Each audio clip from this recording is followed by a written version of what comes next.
وہ ہولناک اپڈیٹس اس طرح سے ہیں کیونکہ آج آئی جی پنجاب نے بتایا ہے جناب والا کہ جو یہ سارا سانحہ ہوا ہے، یہ سارا واقعہ ہوا ہے، یہ سب پری پلان واقعہ ہوا ہے، اور ایسا پری پلان واقعہ ہے کہ اس کی جو تنابیں ہیں وہ بیرون ملک سے مل رہی ہیں. یہ جو لوگ تھے جنہوں نے یہ تمام سانحہ واقعہ جنہوں نے آغاز کیا اس کا، ان کی جو جڑیں ہیں وہ بیرون ملک سے مل رہی ہیں، کیونکہ اس تمام سانحے سے پہلے وہ اپنے باہر جانے کا انتظام کر چکے تھے، وہ اپنے ٹکٹس وغیرہ کروا چکے تھے. تو میں تمام جو ہمارے سیکورٹی ادارے ہیں، جو ہماری ایجنسیز ہیں، میں ان سے ریکویسٹ کروں گی کہ مکمل طاقت کے ساتھ، مکمل قوت کے ساتھ اس کی تفتیش، اس کی تحقیق ہونی چاہیے. نہ صرف تحقیق تفتیش ہونی چاہیے بلکہ ان لوگوں کے اوپر بھی ہاتھ ڈالنا چاہیے، ان کو اس کو ہر طرح سے انٹرنیشنل فورمز پر بھی اٹھانا چاہیے اس سارے معاملے کو کہ پاکستان میں کیا کرنے کی کوشش کی گئی ہے، جس سے ہم خود تو دل گرفتہ ہیں، ہم خود تو تکلیف میں ہیں، پریشان ہیں وہ ایک طرف، لیکن یہ پاکستان کی بدنامی ہوئی ہے. پاکستان کے جھنڈے میں جو مائنورٹی کا رنگ ہے سفید، اس کو ہم نے داغدار کیا ہے. یہ کچھ شر پسند ٹولے نے، کچھ شر پسند عناصر نے اس سفید رنگ کو داغدار کیا ہے. تو اس کے اوپر تو مکمل طور پر تفتیش ہونی چاہیے، تحقیق ہونی چاہیے. اور سب سے امپورٹنٹ یہ کہ اس سے پہلے جو شری لنکا والا، جو شری لنکا کے رہنے والے تھے، اس کے ساتھ جو واقعہ ہوا، اس کے علاوہ دیگر واقعات ہیں، فہرست ہے ہمارے پاس، بہت سارے لوگوں کی ہمارے پاس فہرست ہے، جہاں پر بہت سے واقعات میں یہ بھی ہوا کہ کسی کے اوپر جھوٹا الزام لگا دیا گیا اور پھر اس کے بعد پتہ چلا کہ جی جس شخص کو مار دیا گیا ہے یا جس کی وجہ سے اتنا فساد کیا گیا ہے وہ تو بیچارہ اس ایسی کسی چیز میں انوالو ہی نہیں تھا. اس کے اوپر جھوٹا الزام لگایا گیا، شر پھیلایا گیا، گند کیا گیا اور پھر اس کے بعد وہ ثابت بھی نہیں ہوا. تو ایسے اگر کسی بھی شخص کو، ایسے کسی بھی بلوا اور شر پسندی کرنے والے کو اگر ہم نے عبرت کا نشان بنا دیا ہوتا نا، تو دوبارہ کسی کی جرت نہیں ہوتی نہ بے حرمتی کرنے کی، نہ ہی تو بے حرمتی کے واقعے پر جھوٹ پھیلا کر اس کو جھوٹا واقعہ بنا کر اس طرح سے فساد کرنے کی. تو وہ تمام لوگ بھی اتنے ہی قصوروار ہیں اور اتنے ہی بڑے مجرم ہیں جنہوں نے یہ سارا کچھ کیا ہے. افسوس اس بات کا تھا کہ وہ بچیاں، وہ بیٹیاں، وہ مائیں، وہ بہنیں، وہ بڑے، وہ بزرگ، جنہوں نے اپنی جان بچانے کے لیے راتوں میں بھی، آپ کو میں پکچرز بھی دکھا رہی ہوں ساتھ ساتھ، ایک دن پہلے آزادی کا جشن منا رہے ہیں اور ایک دن بعد بیچارے اپنی جان بچانے کے لیے کھیتوں میں جا کر سو رہے ہیں. ان کے اپنے گھر بار بھی نہیں گئے. ایک اور میں نے ایک واقعہ دیکھا، ایک بچی جس کی شادی تھی کچھ دنوں کے بعد، اس کے ماں باپ نے کس طرح سے جوڑ توڑ کے زیور اور جہیز اس کا بنایا تھا. جب وہ اگلے دن اپنے گھر میں واپس آئے تو ان کا گھر بار پورا ٹوٹا پھوٹا پڑا ہوا ہے. ان کے گھر میں زیور موجود نہیں ہے، اس بچی کا جو جہیز کا سامان تھا وہ کچھ بھی موجود نہیں ہے. کس قسم کے شر پسند لوگ ہیں، کس قسم کے جاہل اور غلیظ لوگ ہیں یہ، کہ جو نہ دین کے ہیں نہ مسلمان ہیں، یہ صرف شر پسندی کے ہیں. معاف کیجیے گا. بہرحال جی، میں اپنی ایجنسیز سے ایک بار پھر ریکویسٹ کروں گی، اپنے سیکورٹی اداروں سے ایک بار پھر ریکویسٹ کروں گی کہ اس کیس کو جانے نہ دیجیے گا. جتنے بھی لوگ جنہوں نے یہ سب گند کیا ہے، بہت سارے اس میں سے جو مسجد میں جنہوں نے اعلانات کیے، جو شرانگیزی وہاں پر کی ہے، اس کو بھی گرفتار کیا گیا ہے.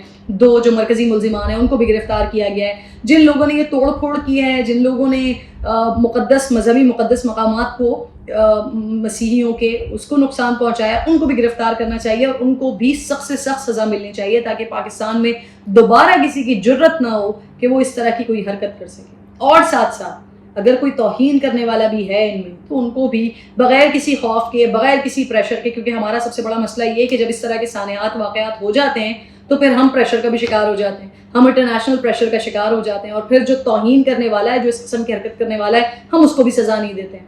تو ہمیں بغیر کسی پریشر کے اس کو بھی سزا دینی ہوگی جس نے اگر یہ توہین کیا، اور ان کو تو لازمی سزا دینی ہے جنہوں نے یہ ساری حرکتیں کی ہیں، جنہوں نے کوئی دین کی خدمت نہیں کی، جنہوں نے کوئی مذہب کی خدمت نہیں کی.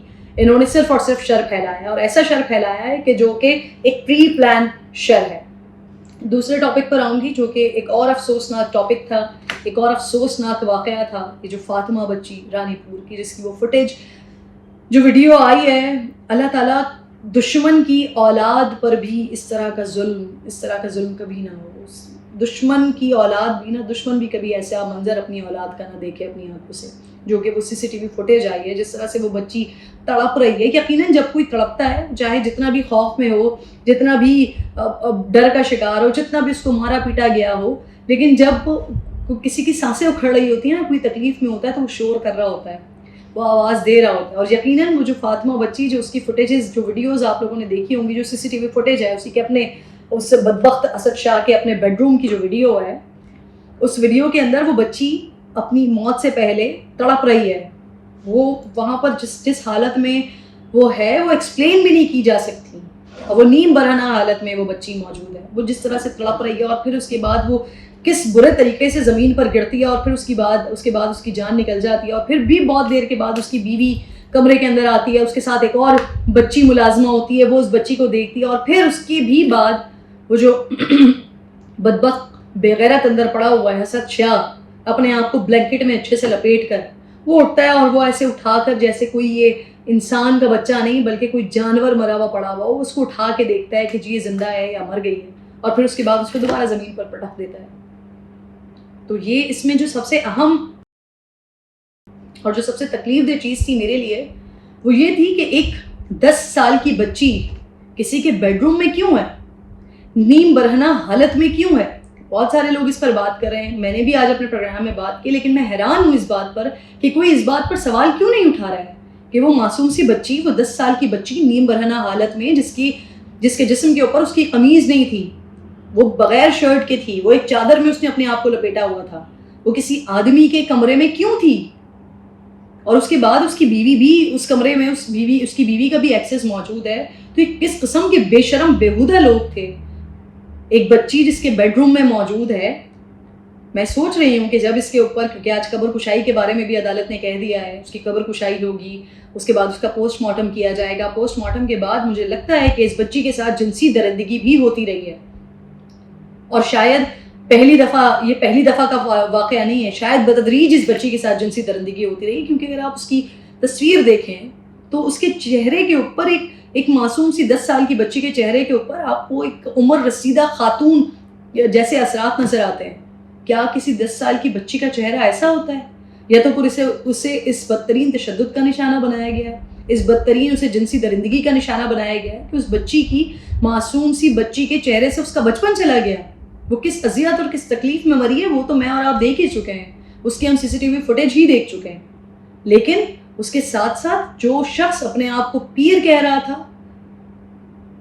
اس نے جو کچھ اس کے ساتھ کیا, اس کی بیوی جو کچھ اس نے اس بچی کے ساتھ کیا, اور وہ ایک بچی نہیں ہے, وہاں پہ اور بھی بچیاں موجود ہیں. اور نہ صرف وہ بچی بلکہ کچھ ایسی بچیاں بھی سامنے آ گئیں, جس میں ایک اجالا بچی ہے, لڑکی ہے, وہ بھی سامنے آئی, اور اس نے بتایا کہ جب غصہ آتا تھا باجی کو تو وہ ہمیں کھولتا ہوا گرم پانی پلاتی تھی. باتھ روم میں ہوتے تھے, اگر باتھ روم صحیح سے سوکھتا نہیں تھا تو وائپر کے ڈنڈوں سے ہی ہمیں مارنا شروع کر دیتی تھی, سر پر چمچے مارا کرتی تھی, دیواروں میں سر مارا کرتی تھی. اگر کوئی غریب انسان, اگر کوئی شخص اپنے بچوں کو, سب سے پہلے تو ظلم اپنی اولاد کے ساتھ وہی شخص کر رہا ہے, لیکن پھر بھی اپنے حالات سے مجبور ہو کر اگر کوئی شخص اپنی اولاد کو آپ کے پاس چھوڑ آئے, تو کیا آپ کے اپنے گھر میں بچے نہیں ہوتے ہیں؟ کیا آپ لوگ خود اپنے آپ کو اپنی جگہ پر رکھ کے کسی دوسرے انسان کو نہیں سوچ رہے ہوتے ہیں, اس کو نہیں دیکھ رہے ہوتے ہیں؟ اسد شاہ, اس کو گرفتار کیا گیا ہے, جو پولیس ہے, کیونکہ سننے میں آ رہا تھا کہ ان کی طرف سے بھی معاونت کی گئی, جو اہل علاقہ تھے ان کی طرف سے بھی معاونت کی گئی, کیونکہ ہمارے سندھ میں کلچر ہے, ہمارے گاؤں دیہات میں یہ کلچر ہے, جس کے نام کے آگے سید لگ گیا, جس کے نام کے آگے شاہ لگ گیا, پھر اس کے جو بھی کرتوت ہوں, وہ جتنی بھی 2 نمبریاں کرتا ہو, وہ جتنی بھی غلاظت کرتا ہو, جی ہم نے اس کے آگے ہاتھ جوڑ دینے, ہم نے اس کے آگے سر جھکا دینا ہے. کیوں بھائی, کیوں؟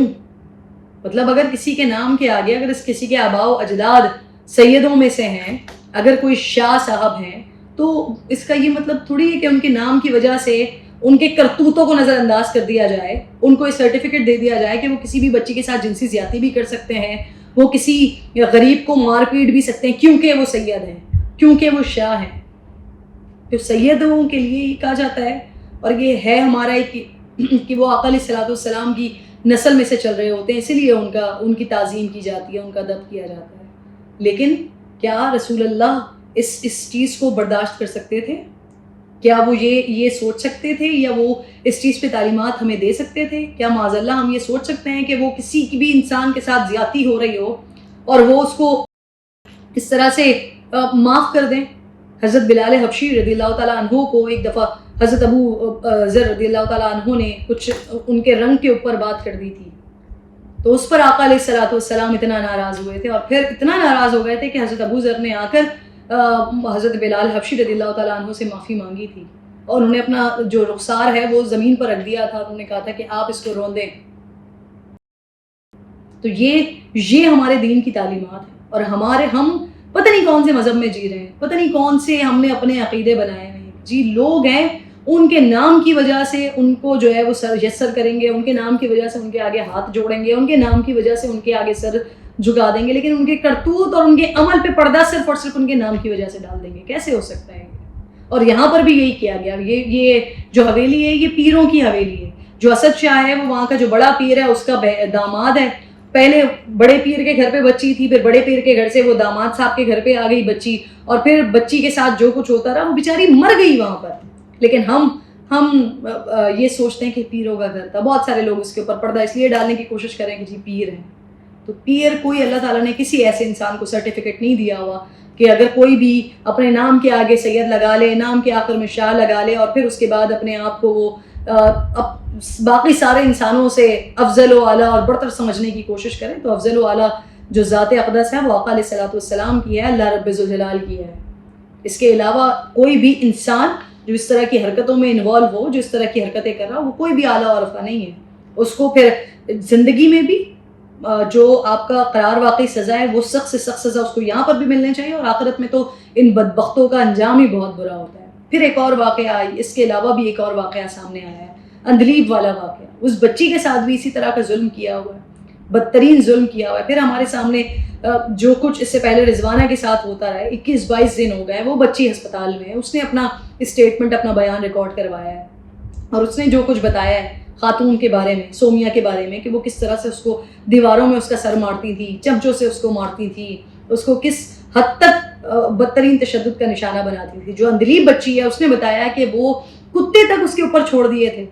ایک دفعہ ایسا ہوا. پھر اس نے یہ بھی بتایا کہ جو اس کی باجی کے بھائی ہیں انہوں نے ایک دفعہ بدسلوکی کی کوشش کی، جنسی زیادتی کی کوشش کی. جب اس کی شکایت کی تو الٹا باجی نے اسی کو ہی مارا، اس بچی کو مارا. جب ماں ہی شکایت کرنے کے لیے تو ماں اور بچی دونوں کو کمرے کے اندر بند کر دیا، بہت گھنٹوں تک اس کو بند کر کے رکھا تاکہ یہ باہر نکل کے کوئی الٹی سیدھی بات نہ کر سکیں. پھر ان سے رحم کی اپیل کی تو پھر کہیں جا کے چھوڑا.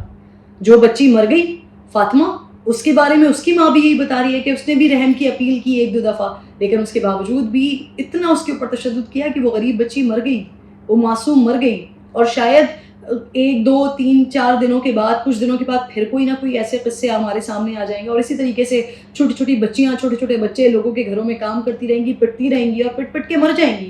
کیونکہ میرے سامنے، میں نے یہ تھوڑا سا ڈیٹا نکالا ہوا ہے، میرے سامنے بہت سارے ایسے کیسز موجود ہیں جو کہ ریسنٹ پاسٹ کے کیسز ہیں.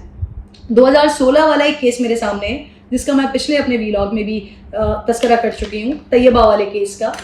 یہ والا، اس جوڑے کو صرف 3 سال کی قید ہوئی تھی، جو کہ ان کے جو ایڈیشنل جج تھے اور ان کی بیوی تھی. 2017 میں فیصل آباد کا کیس آیا تھا سامنے. روٹی جل گئی تھی، صرف ایک روٹی جل گئی تھی.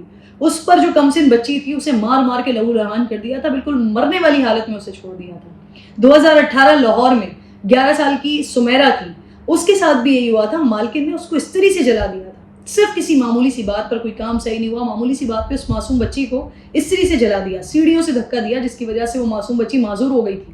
اور پھر معذوری کی حالت میں، جلی ہوئی حالت میں 8 مہینے اس نے کس تکلیف اور اذیت میں گزارے، پھر وہ مر گئی.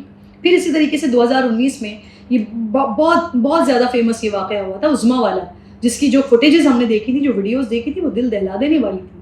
وہ کہیں سے، وہ جو عظمیٰ ہے معصوم، وہ کہیں سے بھی وہ اس عمر کی نہیں لگ رہی تھی. وہ جتنی وہ دبلی پتلی کمزور بیچاری نحیف ہو چکی تھی، اللہ معاف کرے. وہ ان فوٹیجز کو، ان ویڈیوز کو دیکھ کے بڑا تکلیف کا احساس ہوا تھا. احساسات میں آپ کو دکھا بھی دیتی.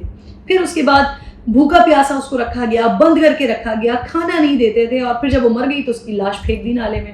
پھر اسی طریقے سے 2020 میں لاہور میں ایک واقعہ ہوا تھا. 14 سال کی بچی تھی، ملازمہ تھی، اس پر بھی تشدد کیا. 8 سال کی ملازمہ اسلام آباد میں، اس پر بھی تشدد ہوا، زیادتی کا کیس رپورٹ ہوا. لیکن پھر جو بعد میں اطلاعات آئیں وہ کیا ہوا جی، آؤٹ آف کورٹ سیٹلمنٹ ہو گئی. جو گھر والے تھے انہوں نے معاف کر دیا، جو پیسے والے لوگ تھے انہوں نے پیسے دیے اور آگے بڑھ گیا. اور پھر اس کے بعد انہوں نے سوچا کہ اور کسی کی بچی کو اسی طریقے سے گھر میں رکھ کے اس کو ظلم و ستم کا نشانہ بناتے، کیونکہ یہاں پر تو لوگوں کو ہے ہی پیسے کی ضرورت، پیسے دے کے ان کو بھی خرید لیں گے. اب جو افسوس کی بات ہے نا، وہ جتنے بھی یہ لوگ ہوتے ہیں جو سب سے زیادہ اس میں تکلیف دہ بات ہے، وہ یہ کوئی ان پڑھ، جاہل اور مالی طور پر غیر مستحکم غریب قسم کے لوگ نہیں ہوتے. یہ وہ بڑے بڑے پڑھے لکھے لوگ ہوتے ہیں جن میں سے کئیوں کی ڈگریاں باہر سے لی ہوئی ہوتی ہیں. یہ وہ پڑھے لکھے بہترین قسم کے لوگ ہوتے ہیں جو دنیا کے سامنے معتبر بنے ہوئے ہوتے ہیں، لیکن حقیقت میں یہ اندر سے کتنے درندے نما، کتنے جانور نما، کتنے حیوانیت والے لوگ ہوتے ہیں، جس کی حقیقتیں کچھ دنوں سے ہم پر آشکار ہو رہی ہیں. ونس اگین میں ایک دفعہ پھر اپنے جو کرسچن کمیونٹی ہے ان سے جڑاوالا والے سانحے پر میں ایک بار پھر بڑے دل سے اور بڑی دل گرفتہ ہو کر میں ان سے معافی مانگتی ہوں اور اپنی ایجنسیز سے یہ ریکویسٹ کرتی ہوں کہ پلیز اس سانحے کو، اس واقعے کو ایسے نہ چھوڑیے گا. جن لوگوں کا نقصان ہوا ہے وہ تو یقیناً ہم پورا کریں گے، لیکن اس کے ساتھ ساتھ جو کچھ ہو گیا ہے ان تمام لوگوں کو عبرت کا نشان ضرور بنائیں تاکہ دوبارہ ایسے واقعات سانحات نہ ہوں. اور یہی ریکویسٹ ان سارے واقعات میں بھی جو معصوم بچیاں ہیں جن کو ظلم کا نشانہ بنایا جا رہا ہے، جو آج بھی کسی نہ کسی کے گھر میں پڑی ہوئی کوئی نہ کوئی بچی اس وقت پٹ رہی ہوگی، کوئی استری سے جلائی جا رہی ہوگی، کسی کے سر پر چمچے پڑ رہے ہوں گے، کسی کے بال پکڑ کر دیواروں میں مارا جا رہا ہوگا. تو جو ہاتھ آ گئے ہیں، جن بچیوں پر ہونے والے ظلم کا پتہ چل گیا ہے، ان لوگوں کو پکڑیں، ان کو شدید عبرت کا نشان بنائیں تاکہ جو باقی لوگ اپنے گھروں میں بیٹھ کر ابھی بھی یہ ظلم کر رہے ہیں نا ان بچیوں پر، ان کو کوئی عبرت ملے اور وہ سنبھل جائیں، سدھر جائیں. اپنا بہت خیال رکھیے. انشاءاللہ اگلی ویڈیو میں آپ سے ملاقات ہوتی ہے. اللہ نے